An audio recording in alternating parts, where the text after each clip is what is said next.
Hi, Misha here, and we continue on with our look at Russian armor.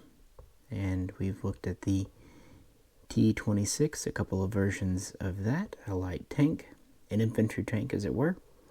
We've looked at the T-28, a medium tank with 3 turrets, and the T-35, a truly heavy tank with 5 turrets. Now we're looking at another light tank, also known as a cavalry tank. This is the BT series. Specifically, this is a BT-7, the most mass-produced version. But all in all, it's a series of light cavalry tanks, sometimes known as the Betka, at least as a nickname, used by Russia in the 1930s and early in World War II. And just as the T-26 was developed from the Vickers 6-ton, and some argue the T-35 was based on the Independent, the BT series is based on J.W. Christie's tank design with its unique suspension. Now, originally, Christie, who was a race car driver, car mechanic, tinkerer, tried to sell a version of his tank to the U.S. Army, who was not interested. This would be the original Model 1928. He worked on it a little more, coming up with the Model 1931. Now, by 1930, the situation economically in the world had hit the USA quite bad with the Great Depression. It hit Russia worse. So even though they were them dirty Reds, those communists, those Bolsheviks, America was actually supplying food and other resources to Russia, and so there was a channel open. Well, 1930-1931, Russia was interested in purchasing some agricultural machines, some tractors from the USA. At least that's what the paperwork said. In reality, they were actually Model 1931 Christie tanks. They purchased 2 of them without turrets. So I guess it sort of looked like a tractor. I don't know. And these are delivered in 1931, being designated in Russia as the BT-1.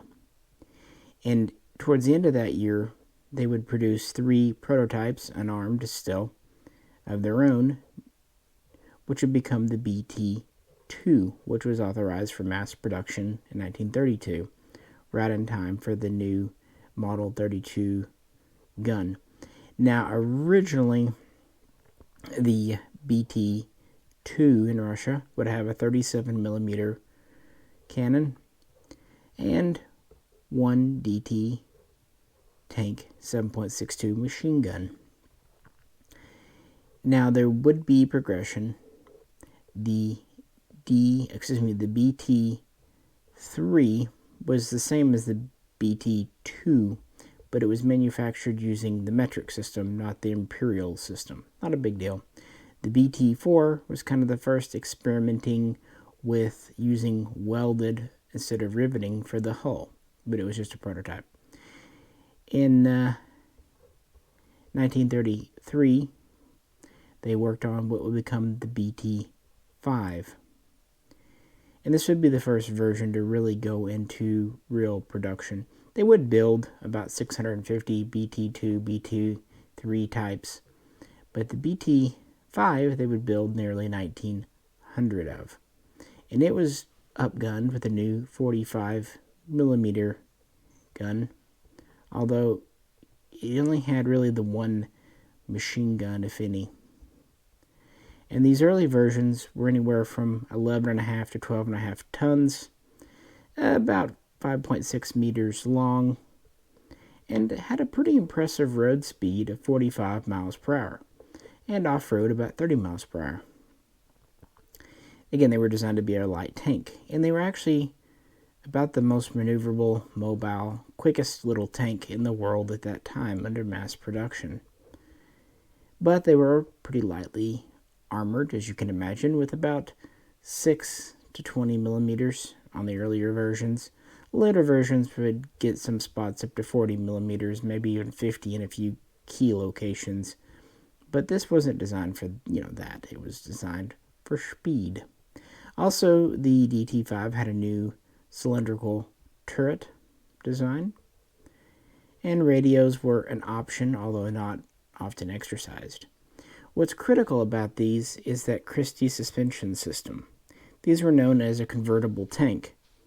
No, that doesn't mean you could take the roof off, although that'd be kind of neat, actually. It actually meant you could take the tracks off and replace them with the chain all around the wheels to drive on the roads.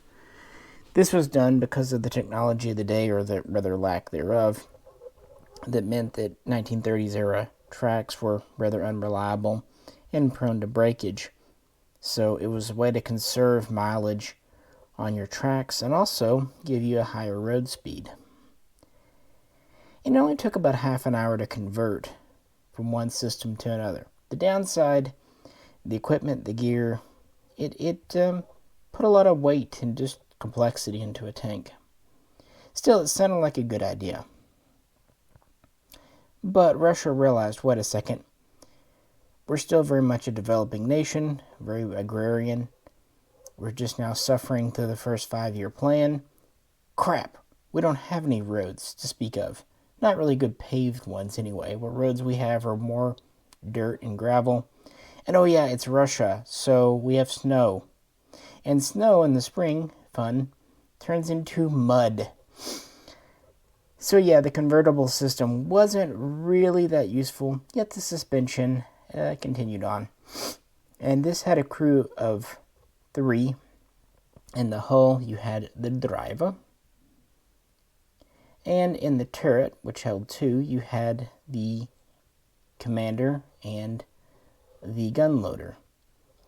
So what about the gunner? Well, the commander got to do double duty.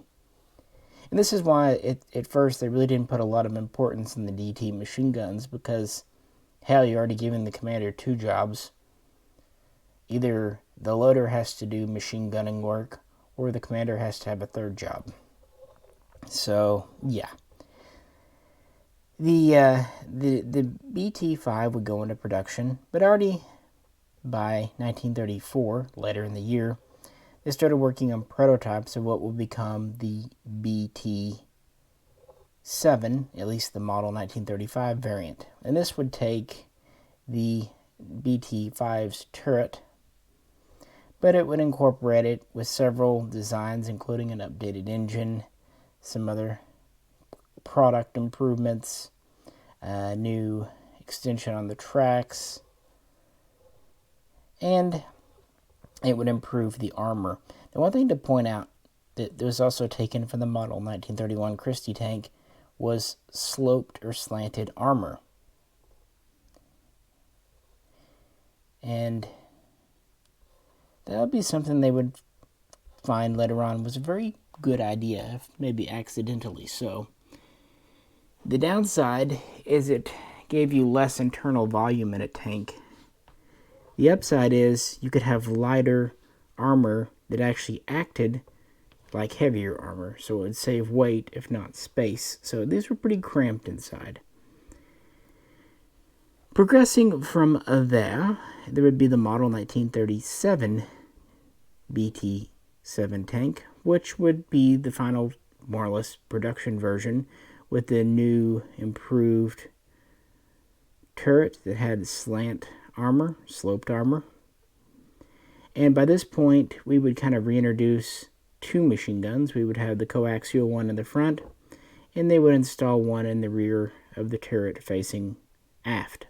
And actually, this turret design was based on that seen in later versions of the T-26 tank as well. So there's a certain commonality in turrets here with those. And it would be the BT-7 that they produced the most of by far, producing about 5,750. And of those, nearly 4,900 were the standard model.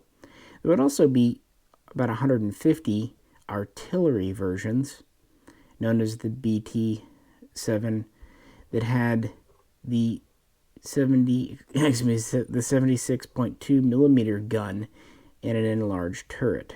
And anyone familiar with World War II history, or especially early on in Russia, will be familiar with this gun. So pretty heavily up-armored.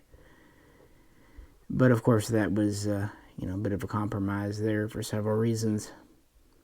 Also, radios became more and more common on these, although never standard. They would have to take kind of the rear compartment because 1930s radios were rather big, so that would sacrifice some other things, including either machine gun or shells for the main gun. By the way, this roughly held 40 to 50 .45 caliber shells. Give it a guess. And there would also be a prototype worth pointing out called the PT-1A, which was an amphibious tank version. While it was never put into production, it would influence later Russian tank designs, ones we'll talk about in future videos. I just thought I'd drop that little nugget here because they're already thinking about swimming tanks. Now, one thing the BT-7 did not have was a machine gun on top for anti-aircraft air defense. And they would give additional fuel stowage and external tanks for some versions, so on and so forth. And the final version, now by the way, in 1938 they would update the suspension and the transmission a little bit, but these were, interestingly, gasoline-powered engine tanks. But in 1938 they would experiment with putting a diesel engine in. That was a good idea. It was more fuel efficient, and it didn't have a propensity to turn into a lighter on the battlefield. It would take them a little time, but in 1940 they would actually put these into production as the BT-7M. And this would be the last run, and they would build about 800 of these final versions, and they would actually be the ones that would mostly continue on in service in World War II. But production would end in favor of a little-known tank, you probably haven't heard of it, called the T-34. But going back in time a bit, this tank would have to wait to see combat until the Spanish Civil War.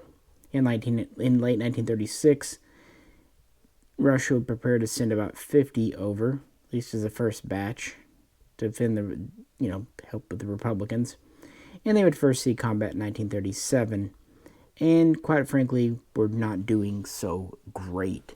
But this really didn't say a whole lot about the tank itself, more the tactics it was employed with, because the whole idea behind this tank, it was to use its speed, maneuverability, and relatively heavy-hitting 45 millimeter cannon to do some kind of hit-and-run things, strike in. After all, it's a cavalry tank.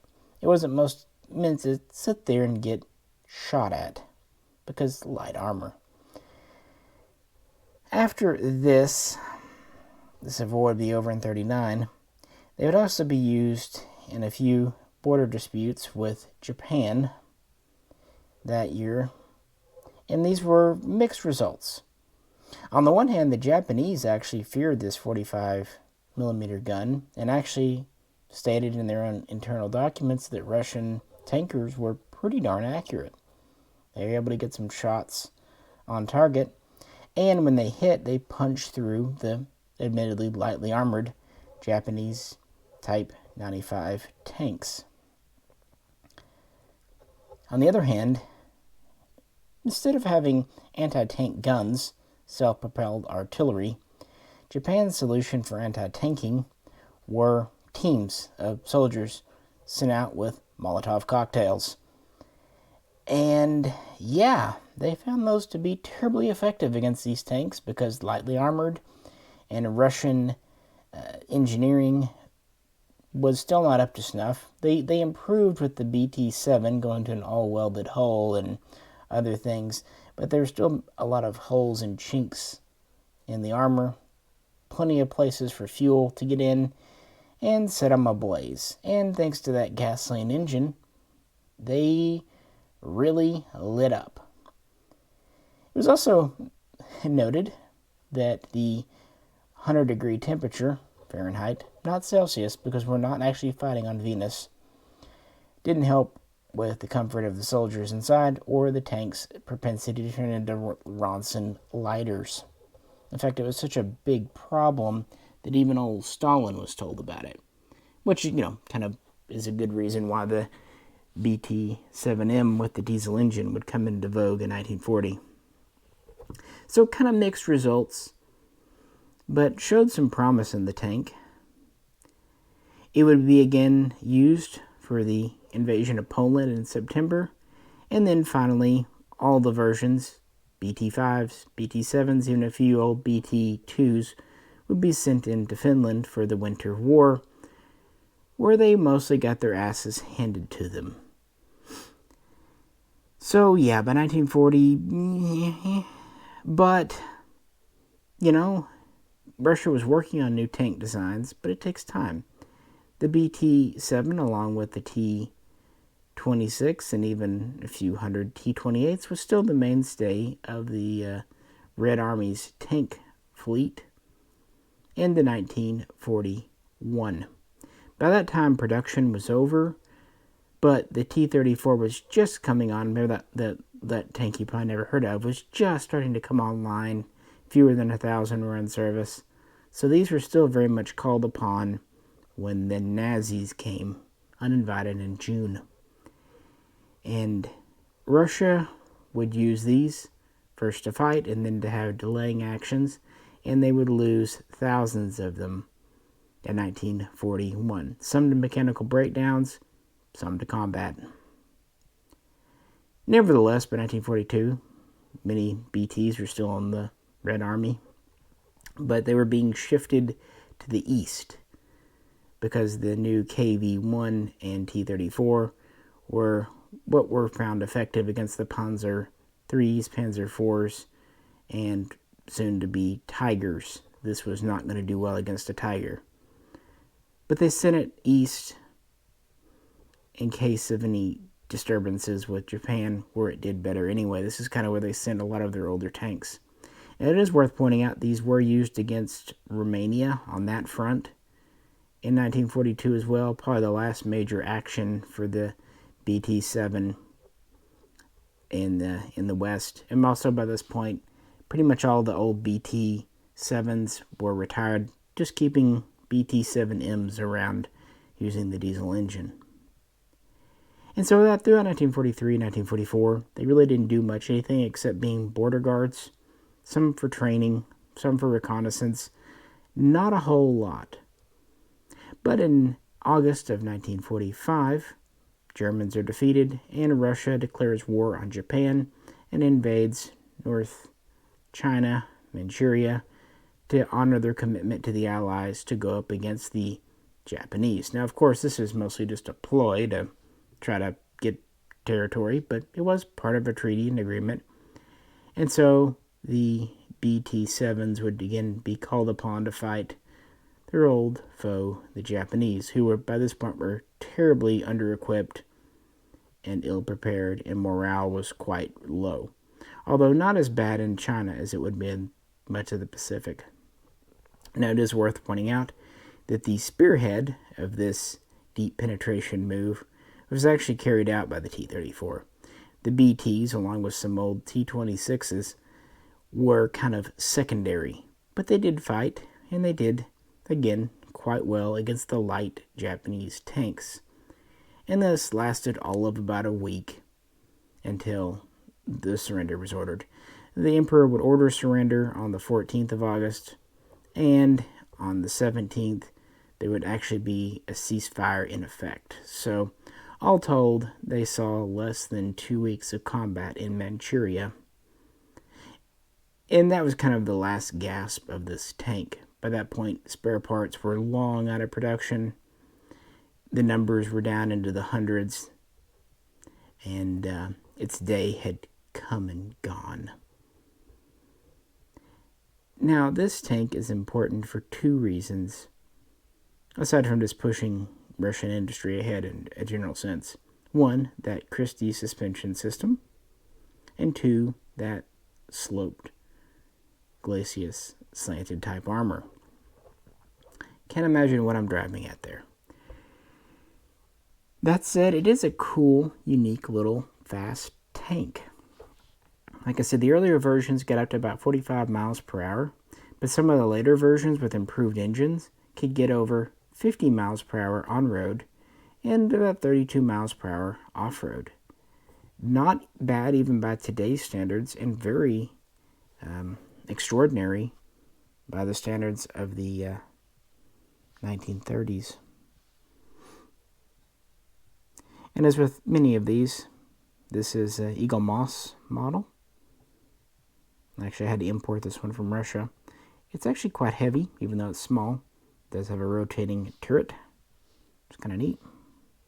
It does not have a moving cannon because this thing is already thin enough, so I'm pretty sure if you tried to make it movable, it'd just be breakable. The hull is metal, turret's plastic, wheels are a little mixture of both, and it does have actual rubberized tracks, which is pretty cool. It doesn't come with the stand or anything. It's pretty basic. These are inexpensive but nice little things, kind of a lot like Eagle Moss's Star Trek models. So yeah, the BT-7. And with that, we've kind of made our way to the most important Russian tank of World War II, quite possibly the most important tank of World War II in general, only vying for the M4 Sherman, and the second most important and mass-produced tank in human history. Also the tank that was destroyed in the highest numbers. That's right, next time we finally get to the T-34. So with that, I'll let you go. Appreciate you tuning in. As always, if you could, please like, share, and subscribe. This is Misha, and I'll catch you very soon next time.